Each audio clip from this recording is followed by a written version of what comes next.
할렐루야. 좌우에 한번 인사하겠습니다. 가을이 왔습니다. 건강하시고 감기 들지 않기를 바라겠습니다. 오늘은 말씀의 제목에 대해서 먼저 말씀을 드리고 싶습니다. 오늘 제목이 다시 그 영리. 지금까지의 제목은 영생을 추구하고 하나님의 은혜와 사랑을 추구하자, 그런 의도로 말씀의 제목을 정했는데, 오늘은 그 따라가고 추구하면 큰일 납니다. 오늘은 영리, 그 소리를 역자, 따라가면 안 된다, 추구하면 안 된다 하는 차원의 제목이라는 것을 먼저 생각해 주시면 좋겠습니다. 저는 2주 전에 이전 본문의 말씀을 바탕으로 해서 200년 된 너도 밤나무를 베어내는 이야기를 말씀드린 적이 있습니다. 겉으로 보기에 그 나무는 아무런 문제가 없는 것 같았지만 전문가의 안목에서 진단을 해볼 때 뿌리 썩은 병이 근본에서 그 나무 전체를 썩고 부패하게 만들었기 때문에 미연의 위험을 제거한다는 차원에서 그 나무를 베어냈다는 이야기를 여러분에게 말씀드린 적이 있습니다. 그 말씀의 핵심 의미는 인간의 전적인 타락의 문제를 여러분에게 말씀을 드렸는데, 여러분, 우리 인간이 어느 정도로 타락을 했느냐? 사도 바울의 표현에 의하면 하나님의 영광을 금수와 버러지 형상의 우상의 자리까지 떨어질 정도로 인간은 타락했는데, 그것을 일컬어서 인간의 전적인 타락과 부패다. 저는 그 교리를 확고히 믿고 있는 사람인 것입니다. 그때의 말씀의 원리가 그 나무의 뿌리가 썩은 것에 대해서 말씀을 드렸다고 한다면, 오늘은 그 말씀의 뿌리의 썩음에 근거해서 그로 인해서 나타나는 여러 가지 현상들과 징후들에 대하여서 좀 집중해서 말씀을 드리려고 합니다. 여러분, 로마서는 16장의 성경으로 구성이 되어져 있는데 누구든지 그런 얘기를 해요. 로마서 성경을 읽을 때 가장 부담스러운 말씀이 오늘 저와 여러분이 함께 읽으셨던 본문의 말씀이라고 이구동성으로 얘기를 합니다. 우리가 본문을 읽으면서 여러분 놀라움을 금치 못했는지 모르겠습니다만은 수많은 단어가 짧은 본문 안에 언급됐지만, 여러분, 한마디 단어 가운데 긍정적이고 선한 단어가 언급된 경우가 오늘 이 말씀 안에 있습니까?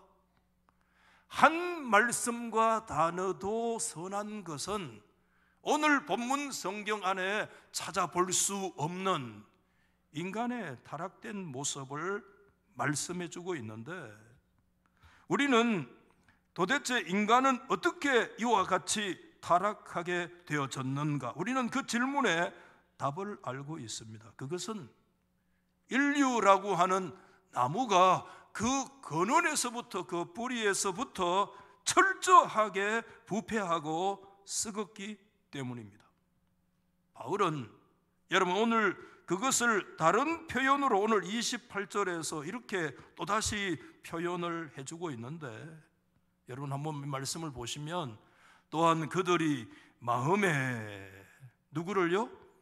하나님 두기를 싫어했다. 우리 한번 다 받아하십시다. 마음에 하나님 두기를 싫어했다. 갈로에서 마음 에피그노시스라고 하는 단어를 써두었는데, 여러분 이 마음의 에피그노시스는 다른 말로 표현하면 인간의 지식과 그 지식의 인식의 작용을 말할 때 이 단어를 쓰는데, 조금 더 쉽게 표현을 하면 인간의 생각작용, 지성적 작용으로, 그 지성적으로 인간이 하나님 두기를 싫어했다, 이렇게 얘기를 할 수 있는 거예요. 제임스 던이라고 하는 유명한 성경학자는 이 구절을 이렇게 설명을 했습니다. 마음에 하나님 두기를 싫어했다는 이 말씀은 일시적으로 우리 인간의 정신이 그저 혼미해져 가지고 하나님을 우리의 시야에 놓쳤다, 그런 뜻이 아니래요. 그 다음에 구절에 보면 인간들이 생각을 해보고 지성적으로 자신들의 삶에 하나님이 어떻게 하다? 전혀 필요하지 않다는 지성적인 인식의 결론을 내렸다라고 말씀하는 거예요. 무서운 결론이죠. 쉽게 말씀드리면 인류의 인간 마음 속에서 하나님을 추방했다는 것이죠. 추방하시죠? 우리의 마음 속에 하나님을 쫓아낸 거예요. 우리의 마음 속에 하나님을 완전히 몰아낸 거예요. 그리고 그 빈자리에 누가 앉아 있는가 하면 저와 여러분들이 그 자리에 앉아 있는 것입니다.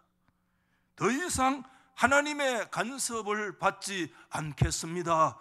이것을 우리는 세상에서 이것을 자유라고 얘기하지만, 우리는 이것이 하나님을 쫓아내는 인간의 타락한 방종의 모습이라고 말씀을 드릴 수가 있는 것이죠.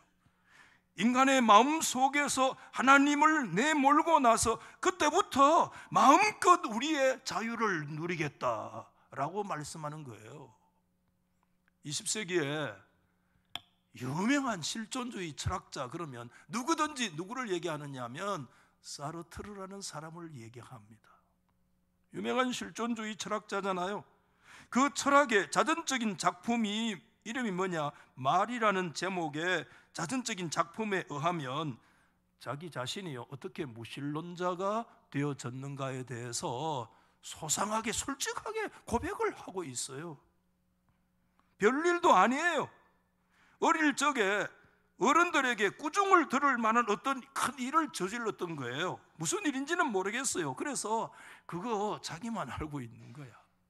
그런데 영 마음에 자꾸 걸리는 거예요. 왜냐하면 사르트르가 어디를 가더라도 누가 자기를 들여다보고 있어요? 하나님이 자기를 자꾸 따라오고, 하나님의 시선이 계속 자기를 쫓아오고, 하나님의 그 시선을 피할 수 있는 길이 없었다는 거예요. 그래서 그 자신을 보고 정말 마음에 걸려서 자신의 은밀한 죄를 하나님이 보고 있는 것 같아가지고 사르트르가 견딜 수가 없었어요. 어디 가도 하나님의 시선이 따라오니까 말이죠. 그래서 어디로 들어갔는가 하면 어석한 곳에 들어갔는데, 그 어석한 곳이 어디냐면 목욕탕에 들어가가지고 아무도 없는 어석한 곳에 가가지고 공중을 향해서 주먹을 내두르면서 소리를 쳤대요. 뭐라고 소리를 쳤는가 하면 당신은 없습니다. 하나님을 향해서 이제 후로는 다시는 당신을 믿지 않겠습니다 하고 소리쳤대요. 그리고 나서는요, 진짜 그때부터 죽을 때까지 정말 하나님을 믿지 않았대요. 어린 사르트르는 자꾸만 자기의 마음속에 죄책감을 불러일으키는 하나님이라고 하는 존재를 마음에 두는 것을 싫어했어요. 그것이 불편했어요. 오늘 이 성경 말씀에 그들의 마음에 에피그노시스에 하나님 두는 것을 싫어해가지고 그들의 마음 속에서 하나님을 쫓아냈어요. 하나님을 추방했어요. 사르트르의 어린 마음이지만 하나님을 그의 마음속에 두지 않고 그 하나님을 쫓아냈어요. 여러분, 이것이 어떻게 한 개인인 철학자 사르트르만의 문제이겠는가? 그렇지 않다는 것입니다. 오늘 성경의 말씀은 이 문제는 보편적인 인류의 문제라고 하는 것을 가르쳐 주시고 있습니다. 톰 라이트라고 하는 성경학자는 이 현상들을 일컬어서 이렇게 짧은 한 문장으로 정리를 했는데, 뭐라고 정리를 했는가 하면 인간 세계 전체가 어떻게 됐다? disorder, 고장 났다는 것입니다. 여러분. 인간 세계 전체가 고장이 난 인생, 이것이 뭐냐? 우리 인류의 모습이라고 하는 것입니다. 제가 언젠가 몇 년 전입니다만은 저 서울에 여러분 SRT, KTX 타신 분들 많이 계시잖아요. 저는 그래도 서울에 자주 갈 일이 좀 있기 때문에 KTX 나오고 나서 새마을을 탄 적이 한 번도 없어요. 시간이 돈이니까. 여러분 탔는데 언젠가 여러분 KTX 탔는데 여러분 KTX가 얼마나 최신 기기입니까? 여러분 시속 300km 이상 가서 쫙 달리잖아요. 천안인가 어딘지 모르겠는데 300km 넘는 시속으로 KTX가 달려가다가요 갑자기 정차해 버리는 거예요. 이야, 깜짝 놀랐어. 고장난 거야 그 쇳덩어리가. 좌우를 살펴보니까 불판인데 어딘지도 모르겠는데 한참 동안 방송도 안 나오고, 만약에 앞에 어떤 차가 오면은 받으면 어떻게 되겠느냐 하는 그런 일시적인 두려움도 엄습해 오고, 여러분 일렉트릭 시스템이라고 하는 정말 최고의 이 최상급의 그런 기술, 인간의 최고의 그런 모든 것들이 집적되어 있는 그런 것도요 디소더, 고장이 나고 무질서의 상태에 빠지면 그게 뭐냐 하면 그 들판에 그냥 서 있는 고철 덩어리가 되고 말 수 있겠다, 그런 생각이 들었거든요. 저는 그래서 아직까지 전기 자동차 사고 싶은 마음이 없어요. 여러분들, 전기 자동차 타고 다니시는 분들에게 제가 급을 주고 싶지는 않는데, 여러분 전기 자동차가 여러분 고장이 나면 전체 셧다운 돼 버린대요. 문이 안 열린대요. 그러면 그 미학적으로 위해 가지고 그 문을 수동으로 열려면 그 앞에 무슨 뚜껑을 열어가지고 그 밑에 가서 고리를 당겨야 열린대요. 여러분 불이 났는데 그게 어디 찾겠어요, 여러분. 그래서 제 친구는 가성비를 위해서 전기 자동차가 좋은데 그런 좀 두려움이 있어가지고 차 안에 뭘 가지고 다니느냐 하면요, 쇠망치를 차 안에 다 하나 넣어가지고 우리 성도들 여러분, 제가 전기차를 폄훼하는 게 아닌데 전기차 타고 다니시는 분들, 전기차 타고 운전하시는 분들 차 안에 쇠망치 하나씩 넣어 다니시길 바랍니다. 유사시에 그냥 창문을 깨고 뛰쳐나가야 되지 언제 그 뚜껑 열고 그 고리 찾고 어렵잖아요. 여러분, 일렉트릭이라고 하는 최상의 기술, 최신의 기술이라고 할지라도 여러분 그게 고장나버리니까 어떻게 되느냐 하면 그게 쇳덩어리가 되고 사람의 목숨도 때로는 담보할 수 없는 그런 위험한 물건이 되어질 수가 있는 것처럼, 인생이 하나님의 찰렘과 하나님의 대무토로 하나님의 형상과 모양을 따라서 지음받은 고도의 아름다운 존재임에 틀림이 없지만 그 인류가 고장이 났을 때 어떤 현상이 나타나게 되어지는 것인가. 오늘 사도 바울의 이 말씀을 가만히 놓고 보면 인간의 타락에 대해서 말씀을 하고 있는데, 그 인간의 타락의 시작점, 우리 기점이라고 얘기하잖아요. 기점이 있어요. 타락의 기점이 어디냐, 그것을 성경에 정리를 해보면 우리 한번 따라 하십시다. 지성의 타락, 인간 지성의 타락이 인간 타락의 시작점이라고 얘기합니다. 이미 사도 바울은 여러분 19절 말씀 앞에서 하나님의 형상대로 우리가 지음받을 때 하나님께서는 그 사람들의 속에 뭐를 심었는가 하면 하나님을 알만한 것을 사람들 속에 다 심어 놓은 거예요. knowledge of God이라고, 이것을 신지식이라고 그래요. 놀랍지 않습니까, 여러분? 우리는 짐승처럼 그렇게 지어진 존재가 아니고요, 하나님의 형상대로 지음을 받은 하나님의 사람들, 이 인류는 그 속에 하나님의 knowledge, 하나님의 지식을 하나님이 그들 속에 다 심어 놓은 거예요. 한때 코로나 백신 맞으면 우리 속에 뭐가 들어온다? 무슨 칩이 들어온다 이래가지고 우리가 백신 맞으면 안 된다 하는 그런 괴담도 있었는데, 여러분 이 아무개 교수라고 그때 비타민 박사가 우리 교회까지 왔는데 내가 뒤에 가만히 앉아가 그분의 강연을 들으면서 깜짝 놀랐는 게 뭐냐 하면, 그분도 여러분 그 코로나 주사 맞으면 그 속에 칩이 들어간다는 그 괴담을 믿고 있더라니까. 서울대 교수조차도. 제가 엄청난 충격을 먹었습니다, 여러분. 그냥 쑥 지나가는 것 같았지만 놀래버렸어요, 여러분. 그런지 말고 여러분들, 하나님이 우리 가운데 칩을 심었는데 하나님을 알만한 신지식의 역사를 우리 속에 심어주셨습니다.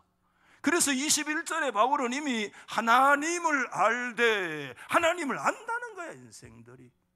하나님께서 창조로부터 하나님의 지으신 모든 만물에 하나님의 능력과 하나님의 신성을 나타내어서 하나님 앞에 그 어떤 누구도 하나님을 모른다고 핑계할 수 없도록 하나님께서 우리 인생에게 하나님을 알 수 있는 신지식의 영적인 그 칩을 하나님이 우리 가운데 심어 주셨는데, 그 칩이 고장나니까, 지성이 고장나니까 어떤 역사가 있는가 하면, 하나님의 영광을 금수와 버러지 형상의 우상으로까지 전락하는 자리까지 우리 인생이 부패하고 타락하는 자리에 들어가더라. 여러분, 저를 보십시오. 지성이 고장나면, 이게 기점인데, 두 가지 연쇄 반응이 일어난다는 것이 오늘 성경의 구조적 가르침이에요. 첫째는 우리의 지성이 고장나니까 그 다음에 지정의라고 그래서 전인격을 얘기하잖아요. 지성이 고장나면 우리 인간의 정이 고장나요. 감정이 고장나는 것이 그 다음에 나타나는 현상이고, 또 하나는 의지조차도 고장난다는 것입니다. 그래서 지와 정과 의가 다 고장나서 전인격적으로 인간의 고장과 타락의 역사가 나타나는데, 학자들은 오늘 24절에서 28절 말씀까지는 정이, 지정이, 감정이 고장나서 나타나는 죄인데 그게 성적 타락의 문제고, 29절 이하에 쫙 언급되어 있는 죄는 인간의 의지 자체가 고장이 나서 나타나는 수많은 종류의 죄악들의 목록이다, 이렇게 말씀을 하고 있는 것입니다. 여러분, 오늘 여기서부터 말씀을 조금 더 집중해 주시면 좋겠고요. 제가 정말 오늘 말씀을 드리고자 하는 목적이 오늘 이곳에 있는데, 충격적인 사실이 있습니다. 오늘 이 말씀을 통해서 사도 바울은 여러분, 인간의 지성과 인간의 감정과 인간의 지성이 타락을 하면서 나타나는 첫 번째 현상이 뭐냐? 자, 다시 질문합니다. 인간의 지성이 타락하면서 나타나는 첫 번째 현상, 첫 번째 정세, 징후가 여러분 뭐라고 오늘 설명하고 있습니까? 목사님, 그거 내가 알면 그 자리에서 설교하죠. 다시 질문합니다. 왜? 중요하기 때문에. 인간의 지성의 타락과 더불어서 나타나는 첫 번째 현상을 사도 바울은 로마서 성경을 통해서 뭘 우리 가운데 첫 번째 현상으로 제시하고 있느냐? 이게 좀 좋지 않는 단어지만 좀 강조하는 의미에서 한번 받아해 주시면 고맙겠습니다. 자, 준비되셨습니까? 동성애. 뭐라고요? 동성애라고. 성경에는 그런 단어가 없어요. 오늘날 우리의 용어로 쓰면 인간 지성이 타락을 하면서 나타나는 첫 번째 죄의 현상이 뭐로 나타나느냐 하면 동성애의 죄로 나타난다는 것이 로마서와 성경과 사도 바울의 가르침인데, 여러분 오늘 26절과 27절 말씀이 바로 그 내용인데, 여러분 말씀에 집중하는 의미에서 같이 한번 다시 더 읽어봅시다. 시작. 곧 그들의 여자들도 순리대로 쓸 것을 바꾸어 영리로 쓰며, 그와 같이 남자들도 순리대로 여자 쓰기를 버리고 서로 향하여 음욕이 부릴 듯하며 남자가 남자와 더불어 부끄러울 일을 행하여 그들의 그릇 때문에 상당한 보응을 그들 자신이 받았느니라. 오늘 여기에서 여러분 순리라고 하는 하나님의 창조의 질서와 거기에 반하는 하나님의 영리에 대한 얘기를 하고 있는데, 동성애라고 하는 단어는 현대적인 용어이기 때문에 오늘 성경에 기록되어 있지 않지만 성경은 그것을 정확하게 표현하고 있습니다. 동성애라는 말보다도 더 정확한 표현이 뭐냐 하면은 그게 성경의 표현인데 영리라는 표현이에요. 영리는 뭐냐? 동성애가 영리다. 순리와 반대되는 동성애가 영리다. 그러면 왜 인간 지성의 타락에 나타나는 첫 번째 현상이 동성애라고 하는 것으로 나타나고 있고 그것을 언급하고 있을까? 사도 바울은 유대인이기 때문에 동성애 싫어했던 것이 이유일까? 그럴 수도 있겠죠. 여러분, 그 시대 로마 시대입니다. 로마 시대의 대표적인 죄 가운데 죄가 동성애라는 죄이기 때문에 그럴 수도 있겠습니다. 여러분, 자료에 의하면 로마의 초창기 황제, 여러분 15명 중에 14명이, 황제 15명 중에 14명이 동성애자였다라고 하는 충격적인 보고들이 나와 있는 것이 사실이거든요. 그러나 오늘 이 말씀에서 인간 지성의 타락의 첫 번째 현상을 동성애로 지금 얘기를 하는 본문의 목적이 뭐냐 하면 동성애라는 죄가 얼마나 잘못된 것인가를 보여주는 것일 뿐만 아니라, 그렇다고 해서 바울이 여기에서 동성애란 무엇인가, 동성애 정의가 뭐냐, 동성애가 왜 나쁜 것인가를 말씀하는 데 목적이 있는 것이 아니에요.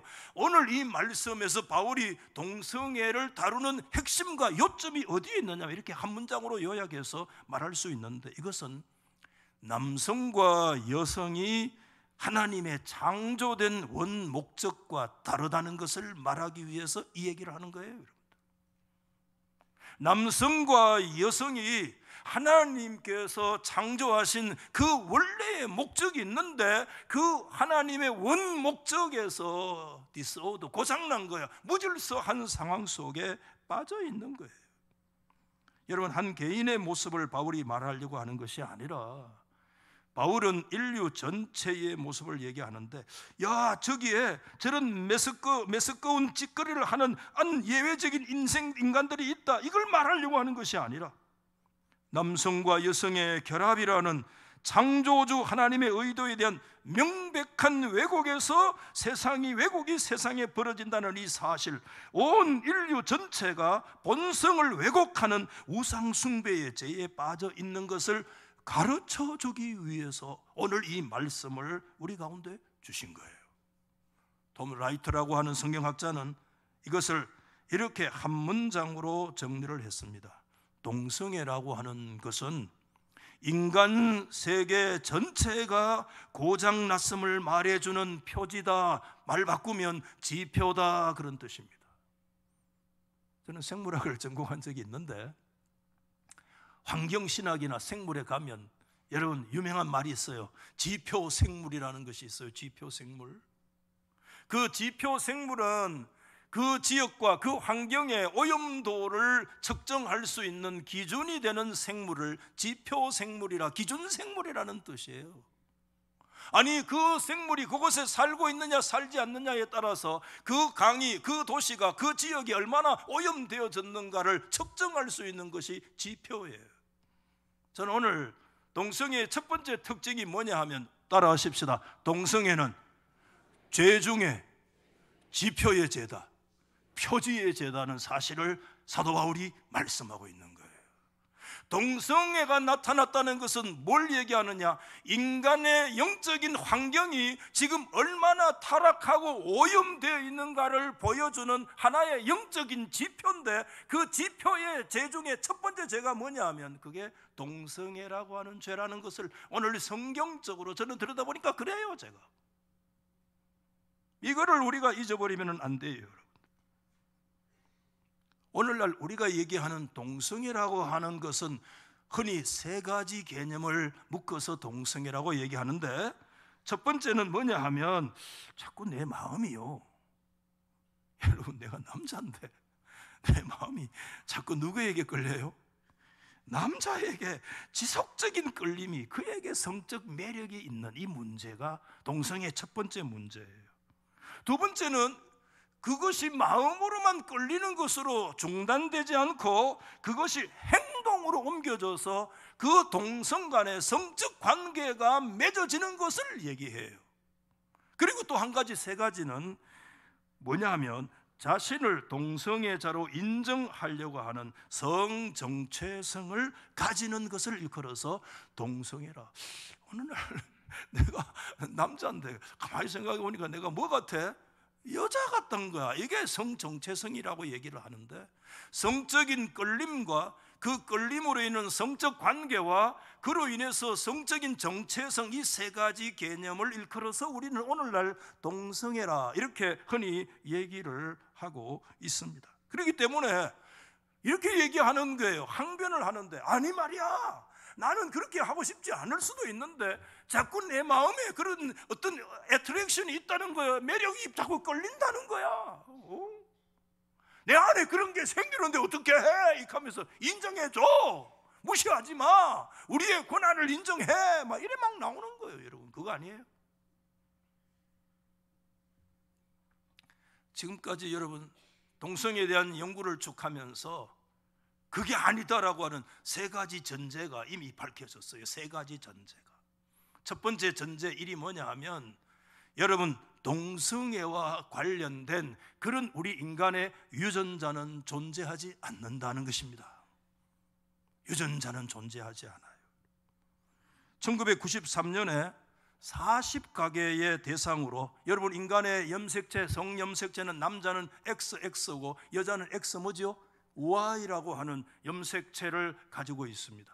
그런데 X 염색체 위에 있는 XQ28 유전자군이, 요게 뭐가 있는가 하면, 남성들에게 XP28 유전자군은 이게 남성 동성애 사이에 굉장히 유전자와 높은 상관관계가 있다, 이렇게 해서 이게 그 유명한 사이언스라고 하는 저널에 발표가 된 거예요. 여러분, 그러니까 전 세계 동성애자들이 옳거니 봐라, 우리 안에 X 유전자 가운데 XP28 유전자가 뭔가 남성 동성애하고 그 유전적인 그런 끌림과 문제가 있다고 얘기하는 거 아니냐, 그러니까 우리 인정해야지, 이렇게 나온 거예요. 그러나 1999년에 2005년에 연구에 통해서 XP28 유전자와 남성 동성애 문제는 전혀 상관관계가 없다고 동일한 그 사이언스에서 발표를 했고요. 최종적으로 2019년에는 47만 명의 대상으로 대규모 GWAS 연구를 한 결과, 단일 동성애 유전자는 우리 인간 속에 존재하지 않는다고 그 사이언스 저널에 최종적으로 발표를 한 경우가 있습니다. 여러분들, 우리 한번 받아하십시다. 크게 받아하십시다. 하나님의 창조에는 동성애가 없습니다. 아멘 하세요. 하나님의 창조 안에는 동성애가 존재하지 않습니다. 아멘 하세요. 하나님의 존재, 게이 유전자, 게이 지인이 우리 안에 있는 게 아니야. 하나님의 창조 안에는 동성애가 존재하지 않습니다. 이게 전제 1이야.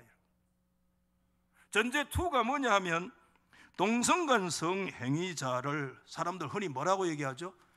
성적 소수자, 또는 폭을 좀 넓혀서 사회적 소수자라고 얘기하는데, 동성애자들은 성적 소수자가 아니에요. 여러분, 이걸 분명하게 해야 됩니다.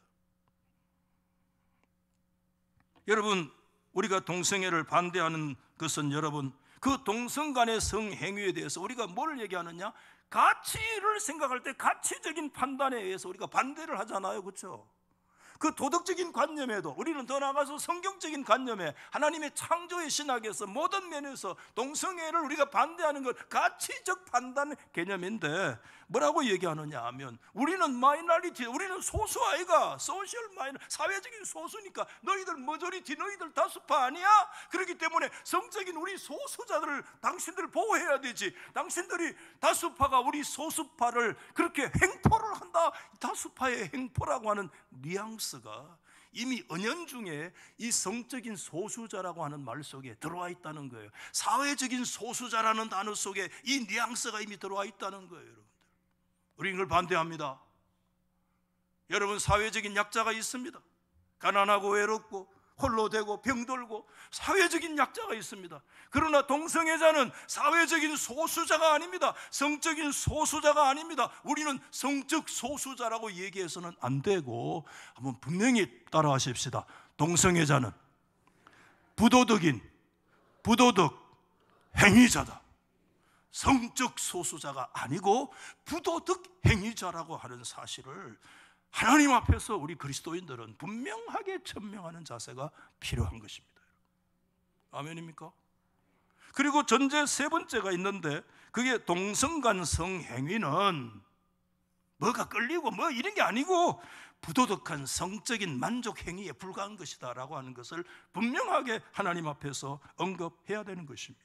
그것은 비정상적인 성행위이며 학문, 성교와 추행 또는 모두 객관적으로 일반 사람들에게조차 혐오감을 일으키게 하고 선량한 성적 도덕관념에 반대되는 성적인 단순한 만족 행위에 불과한 것이고, 이것은 2008년도 우리 대법원의 판결이고 2012년에 헌법재판소의 결정이기도 합니다. 여러분, 지금까지 우리는 우리의 삶의 유일한 행위와 생활의 유일한 규범이 하나님의 말씀인 성경이 유일한 잣대요 기준인 줄 믿으시면 아멘. 다른 거 다 인정해도 성경이 그렇지 않다면 우리는 따라갈 수. 왜? 성경이 유일한 우리의 삶의 규범이기 때문에. 그 성경은 오늘 그 동성애에 대해서 어떻게 얘기하느냐? 성경에 동성애라는 말은 없지만 제가 아까 말씀드린 대로 동성애라는 현재적인 용어보다도 더 정확한 성경의 용어가 있는데, 그게 무슨 용어냐면 영리라는 용어예요. 그래서 여러분, 바울은 순리와 영리로 이 문제를 설명하고 있는데, 순리와 영리를 보시면 순리가 헬라말로 푸시스고요, 영리가 파라 푸시스예요. 한자를 제가 순자 그슬리 역자를 여기 써놓은 이유가 있어요. 영어 보면 natural relation이라고, relations, 이게 자연적이라고 하는 것은 조심스러운데 하나님의 창조하신 모습 그대로 그런 뜻입니다. 여러분, 파라 푸시스, 이 영리는 그 앞에 부정접두가 붙어요. unnature.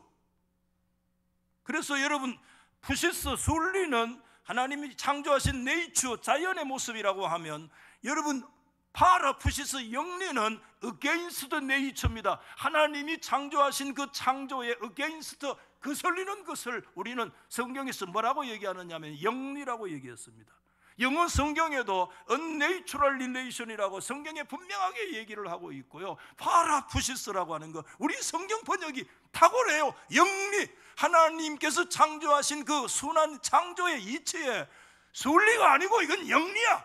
동성애는 영리야.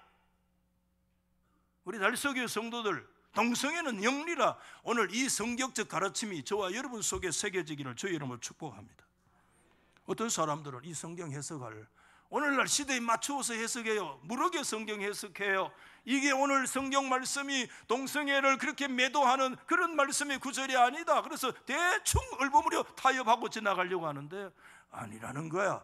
여러분, 로마서의 대가인 드글라스 무는 제가 다시 어제 저녁에 찾아봤어요. 이 부분에 대해서 드글라스 무는 분명히 이와 같이 얘기했어요. 이 법의 위배는 여러분 옛날에 아브라함 때 소돔성의 경우와 똑같다는 거예요.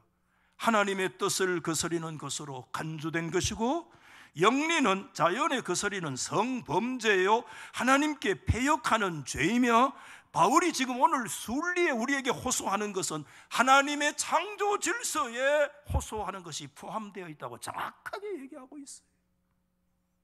우리 성경에 동성애라고 하는 현대적 용어는 존재하지 않지만 이 동성애라고 하는 단어보다도 더 정확한 용어가 뭐냐? 하나님의 창조 질서에 어긋나는 영리라고 하는 이 파라푸시스야말로 더 정확한 동성애의 그 문제를 본질적으로 짚어주는 그런 용어라고 하는 사실을 우리는 기억을 해야 되는 것입니다. 하나님의 말씀은 진리인 것입니다.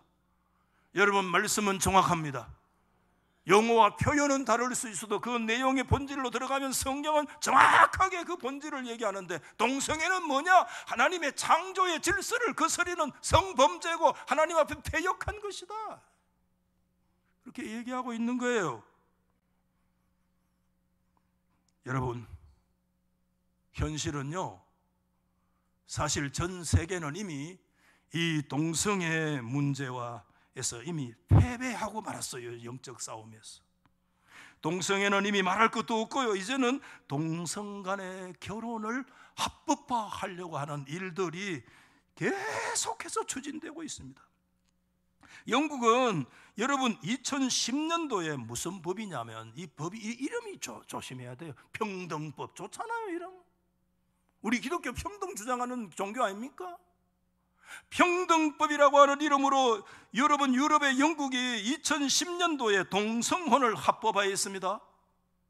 독일은 균등대우법. 야, 균등하게 사람을 대우하라. 좋은 말 아닙니까? 우리는 균등대우를 지지합니다. 그런데 이 균등대우법으로 이 동성 간의 생활 동반자법을 정했습니다. 네덜란드는 이미 무너졌어요. 오래전에. 세계 개혁신학의 본산이 네덜란드 화란 아니에요? 화란 개혁파 신학이 개혁신학의 본산이었는데 하란이 가장 먼저 동성애를 합법화하고 지지하고 나온 거 아니에요? 네덜란드는 1994년 2001년에 동성혼을 이미 합법화했고, 여러분 북미의 캐나다와 미국은 2015년에 동성혼 합법화 판결이 났고, 저 남반부에 있는 뉴질랜드와 호주와 남아공 등 30여 주요 선진국들 가운데 소위 말하는 차별금지하라, 차별금지법이라는 이 미명으로 동성혼 합법화를 위해서 지금 엄청나게 추진하고 있습니다. 여러분 저를 주목하십시오. 우리 대한민국이 선진국인 줄 믿으시면 아멘. 우리 선진국 됐습니다, 여러분. 여러분 지구촌에서 선진국 중에 여러분 기억하십시오. 유일하게 지난 17년 동안 이것을 막아서고 있는 유일한 나라가 있는데, 그 나라가 무슨 나라입니까? 대한민국인 줄. 아멘. 그 중심에 한국교회가 서 있는 줄 믿으시기를 바랍니다. 이걸 우리가 놓치면 안 돼요, 여러분. 여러분 지금 서구에서는요 땅을 치고 후회하고 있습니다. 때늦은 후회를 땅을 치고 후회하고 있습니다. 학부모들이 땅을 치고 후회하고 있습니다. 이런 일이 있을 줄 몰랐다는 겁니다. 얼떨결에 그냥 넘어갔다는 겁니다. 평등이 좋으니까 넘어갔고, 균등 대우가 좋으니까 넘어갔고, 차별 금지하는 것 맞으니까 하다 보니 그냥 넘어갔다는 거예요.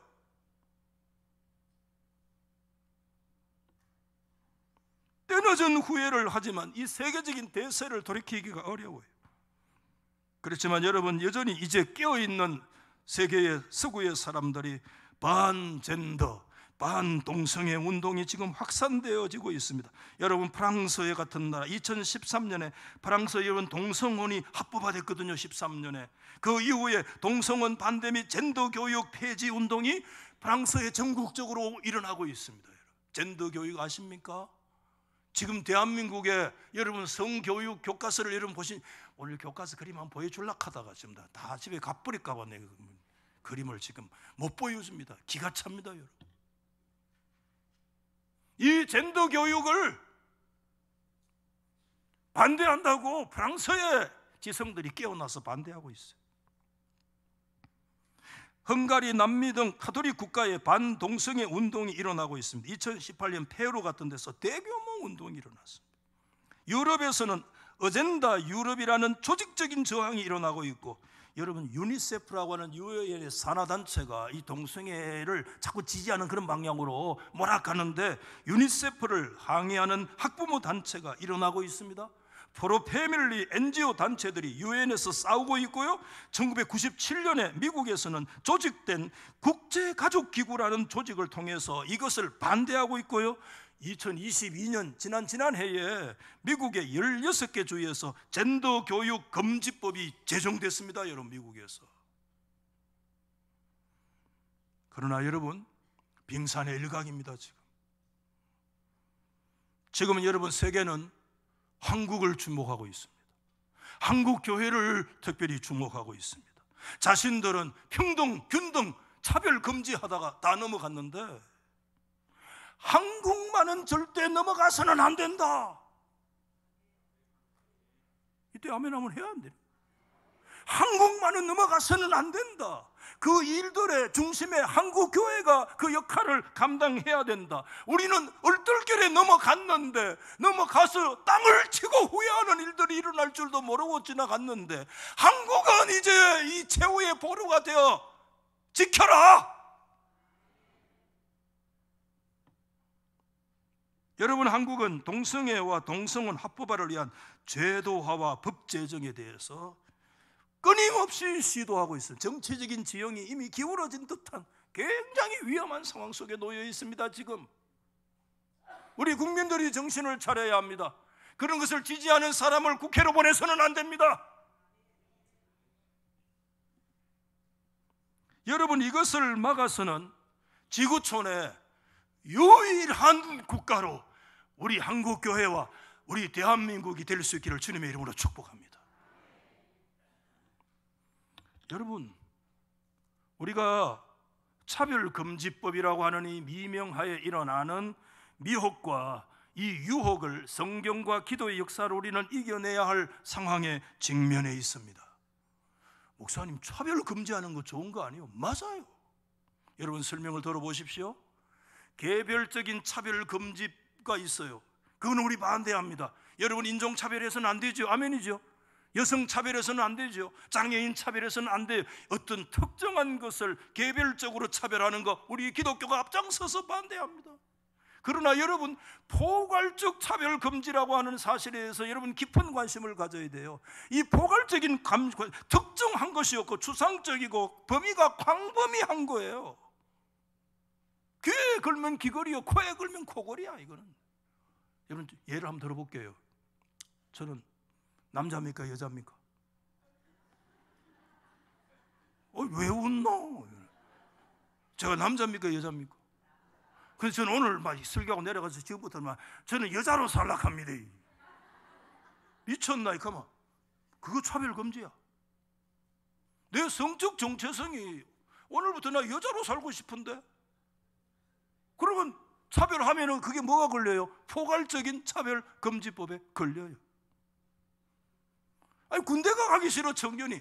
나는 이제 오늘부터 올해부터 나는 여자입니다. 왜? 내 안에 성적 정체성이 여자이기 때문에 나는 여자라. 우리 대한민국 헌법은 여자 군대 안 가. 그러면 너 군대 잡아놓으면 그거 뭐예요? 포괄적인 차별 금지에 걸려요. 저는 이제 오늘부터 내려가서 이제 여성으로 오후부터 살락합니다, 여러분. 그래서 제가 오늘 화장실에, 여성 화장실에 들어갑니다, 여러분.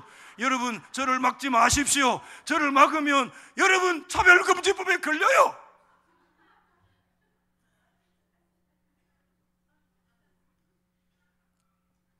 여러분, 좋은 말에 넘어가면 안 돼요.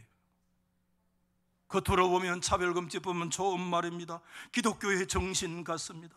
인권을 지켜주는 것 같습니다. 평등을 구현하는 것 같습니다. 그러나 여러분, 그 차별금지법, 특별히 포괄적 차별금지법의 속 내용과 숨겨진 마술을 들여다봐야 되는데, 그것의 실제 의도와 목적과 그것의 법적인 사례를 보면 그 안에는 뭐가 넘어가느냐? 동성애 행위, 성전환 행위, 반성경적 사상과 종교를 국가의 법으로 정당화하려고 하는 것입니다.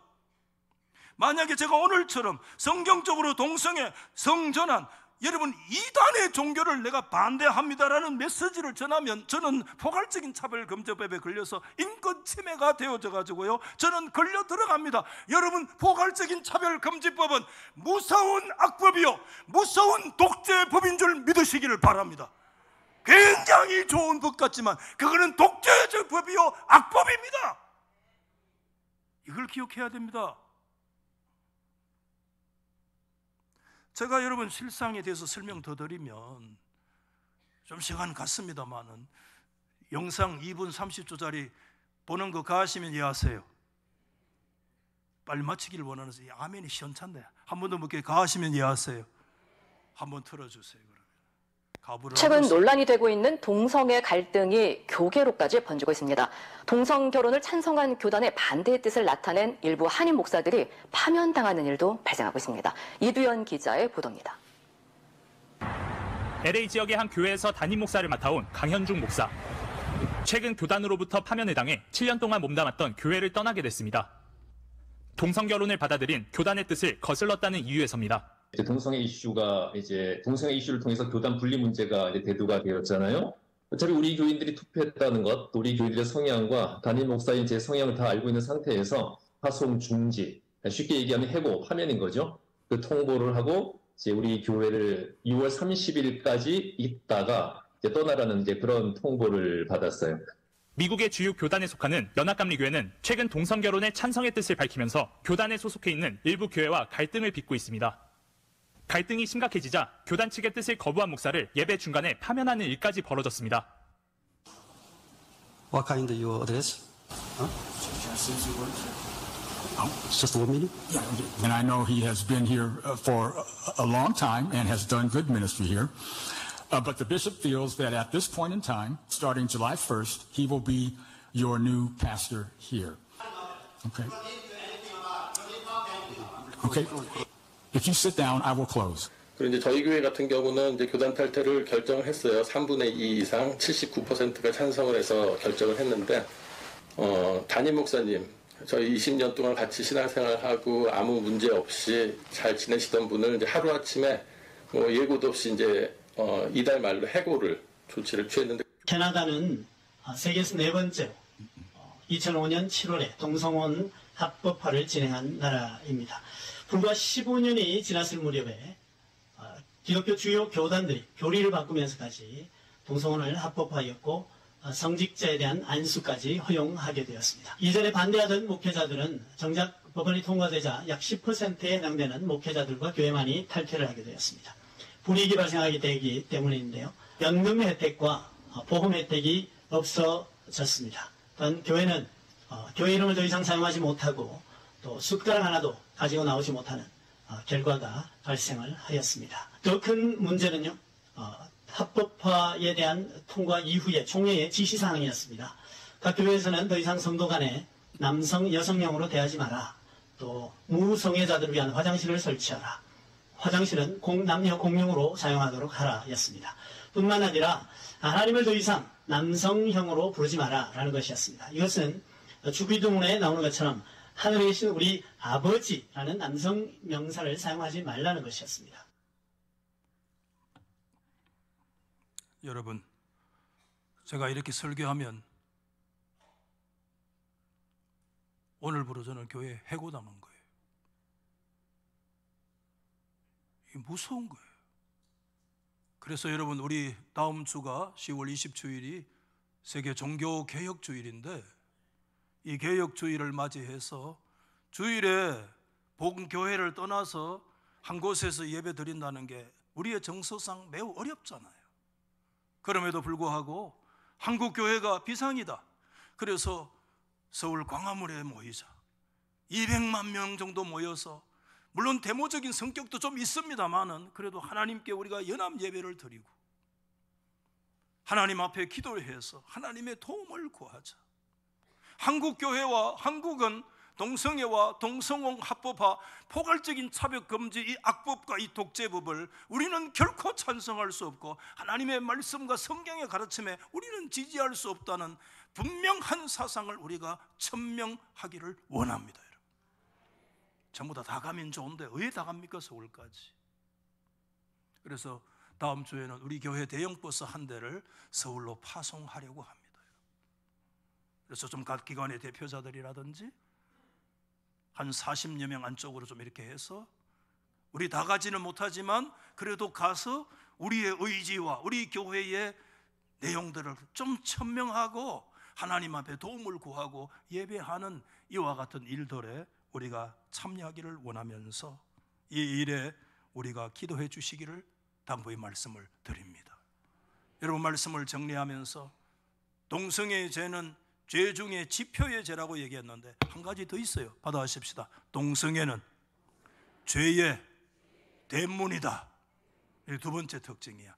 죄의 대문이야. 대문이 열리면 확 들어옵니다, 바람이. 동성애는 죄의 대문이라는 것이 오늘 바울 이 로마서 성경의 내용입니다, 여러분. 그것을 뭐라고 얘기했느냐? 바울은 25절에 하나님의 진리를 거짓 것으로 바꾸는 현상이며 피조물을 조물주보다 더 섬기는 현상이다라고 정리하면서 29절 이후에 30절, 32절 이 석절 안에 여러분 숫자를 헤아려 보십시오. 제가 시간상 하나씩 다 말씀을 못 드립니다. 그 죄의 리스트 목록이 있는데 21가지나 됩니다. 이것은 저는 그렇게 생각해요. 동성애가 지표의 죄뿐만 아니라 죄의 대문이라 동성애가 열려지면 뭐 그 정도야 하지만 아니에요. 그거는 대문이 열리는 거야. 그러면 그 다음에 21가지의 죄들이 그 대문을 통해서 완전히 밀려 들어오면 다 망하는 거예요. 이게 여러분 29절, 30절, 31절 말씀을 꼭 읽어보십시오. 여러분들 자세한 설명을 시간상 드리지를 않겠습니다. 오늘 말씀의 결론은 32절에 바울은 분명하게 얘기했습니다. 우리 32절 앞에 보십시다. 시작. 그들이 이 같은 일을 행하는 자는 어디에? 사형선고라고 하나님이 정하신 것인 줄 믿으시면 아멘. 동성애의 최종적인 심판은 사형선고입니다. 다 망하는 겁니다. 다 죽는 것입니다. 여러분, 세계가 무너져도 한국교회가 살아야 될 줄 믿으시면 아멘. 한국교회를 통해서 대한민국이 이 사상을 분명히 파수하는, 그것이 세계 유일한 국가라고 할지라도 우리나라가 이 진리를 파수하는 그런 역사가 있기를 예수 그리스도 이름으로 축복합니다. 여러분, 우리 미리 좀 오늘 구호를 한번 외치려고 하는데, 구호 준비 잘 돼 있습니까? 구호 준비하면 이해해야 돼요. 준비되셨어요? 구호 준비. 귀신들이 다 쫓아오겠다 소리 듣고 귀신이 물러가도록 구호 준비. 제가 동성애 그러면 반대한다 하면 알겠죠? 이것만은 막아내자, 반드시 막아내자 그래야 됩니다. 아시겠습니까? 손 내리세요. 자, 준비되셨습니까? 구호 준비. 동성애 이것만은 반드시, 아멘, 반드시 막아내는 역사가 있기를 예수 이름으로 축복합니다.